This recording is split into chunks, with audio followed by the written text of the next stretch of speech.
The following portion of Studio 512 is sponsored by Kiss and Makeup. Some looks are timeless, y'all, but the way we apply color and contour to our faces continues to change, and staying on top of trends can help keep us looking our best. Professional makeup artist and good friend of the show, Karen Helton, is here with her model, Emily, to talk about what's in and a little bit about what's out for 2025. Good morning. That's right. Good morning. Thanks for having us here today. Lovely to see you as always. The first thing we're going to talk about is something that I feel like you constantly have to give people education on, and it's shimmer shadow. Because there is a way to make your eyes pop without having to go back to the 70s where we were slicking on full glitter and it was a frosted lid. Right, that's correct. So I think sometimes more mature people have this thing like, I can't wear that. But the shadow and the production of it and the way it's made has changed so much. I mean, you have a really soft shimmer going across your lid. It looks beautiful. Well, she taught me how to do that. So Karen taught me how to do my makeup, so that's how you know. Our model, Emily, has on a beautiful combination of this pink, right? And it's just soft and shimmery. And we had a conversation about this blue, right? Yeah. I put it on my lids. I think when it we were looks back there. fantastic Right? on your lids. And this is a thing, is like, it's so soft, it's so subtle, but also a little bit youthful. I don't look at you and think, oh, glitter on the lids. Right. So you can use this, and I don't want people that are more mature to be afraid of it, but it's just a simple wash across the eyelid, and you can build a little bit into the crease or the eye socket. That's trending very much. The pinks, the blues, the sea foams for this spring. I probably wouldn't usually do that. I might now that I try that, but I think more champagne gold for someone like me. I like kind of muted tones, but that could work just as well. The thing about a trend is it's a trend. Take what you like, what works for you, and leave the rest behind. Yeah, because there are some big overarching themes in doing makeup properly. But of course, we see trends pop up every single year, right? Absolutely. If you wouldn't mind, Emily, would you close your eyes just so our camera can see kind of that beautiful... You know, I wouldn't have even said that that's pink. And I think some people get afraid of some of these fabulous colors. Right. It looks so natural on her. Yes. Yeah. So this is a fun one for spring. Yeah, I really like it. Okay, matte foundation. This is another one where those of us who are traditionally oily, that's me, want to interact with it, but also we kind of talk about age here a little bit as well. Right, exactly. So mattes, I mean, you probably want to be more of a teenager or kind of in your 20s, even your 30s. But at some point, you've got to make that switch because you want light coming back to your face. I'm always going to be a person that goes more for the other trend this season, which is kind of a glass see-through. Think of Pat McGrath, Patrick Ta. I love this. I use this on Emily today. I was going to say, I'll always take a product. Yeah, U Beauty. It's luminous, it's hydrating, it's a soft tint. Okay. And that follows in. And then Senna. Senna has a Barely base. It stands the test of time. It's luminous and dewy looking, but not shiny, and it has a great sunscreen. So I'm always going to lean that way, but you definitely have to make that switch as you mature into something more like that. Absolutely. It's like you think the older we get, the more you want to cover up, but actually you have told me we want to be going more light, more bright, more transparent. Less is better.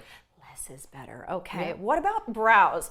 Starting to see some weird things happen, quite frankly. The bleach brows I've certainly seen, or the thinner brows. Here we go, heading back into the 90s. Yeah. It's kind of like you have a thing where people they've forgotten about the 90s. And in the 90s, they forgot about the 70s. And in the 70s, they forgot about the 30s. So we always have to go around. You know I'm never going to trend on brows. Yeah. Full, elongated, shaped to your facial structure and asymmetry. But if you're just dying to kind of try it, you can do something without damaging your brows. So you can fill them in to get more shape and then just use your brow fix and brush them to the side. See, because if I brush hers up, that's more of what we've they're been going to look seeing. fuller. And yeah, so if you want to do something, sculpt it. Use a pencil, use powder, make it more shapely, but don't take them out. I was going to say, because my mom cannot grow her eyebrows back at this point because she had plucked them so thin. Right. Something else that you had told me about brows, because I too am a woman who is starting to go upwards in age, is that coming in, that's something else that we didn't do in the 90s and early 2000s. We started those eyebrows right over your eye. Yeah. Coming further in adds more fullness, and I feel like I look younger from it. Well, and it enhances the arch. It's not just about your lower arch and your upper arch. It's like if I did that and took that away from Emily, she wouldn't have an arch. If I came in here and took this away, she wouldn't have an arch. So you have to think of all those points as well. Yeah. Okay, Yeah. really interesting stuff. And then let's real quickly touch on some of the things that are heading out. I'm not overly surprised to hear that contour's on the way out, but mascara? Yeah, so Contour is out. I saw an article that said hard no, December 31st, 2024. And I put on contour this morning, so that tells you I didn't read that Well, article. but in some cases you need it, right? So you take what works and then leave the rest. Mascara, yeah, it's still kind of out, which is great for people that are doing lash lifts and tints. They're doing great. I personally am never going to give up mascara. I love mascara. It's $1 billion+ industry. I love it. And the last thing I got to point on are soap brows. You know, where you don't trim them and you brush them all the way up. It's like a lamination that's gone wild. You Yeah. know, fluffy brows, yeah, that's great. But when you take them so far up with a soap brow look or that laminated look that's just too far up, it doesn't balance the face. It becomes all about the brows instead of the balance of the face. And that's really what we're hoping for. And I think anything that's really strong over time is just going to go back out of style. So these soft, kind of beautiful, natural looks. I mean, quite frankly, Emily could be heading to her wedding day. She looks absolutely fantastic. Yeah, she is beautiful. Yeah, she does. Yeah.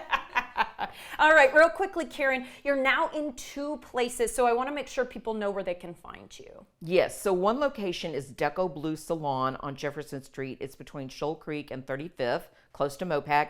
The other one is Valentine's in Davenport Village in Westlake. And if you're a lady like me, you'll find yourself buying something as you're walking back to Karen's station because it's so cute. Valentine's is. Okay, y'all, we really appreciate your time. Thank you so you. much. Thank Okay, you. Karen offers event and editorial makeup as well as brow grooming for men. Keep that in mind, and women as well.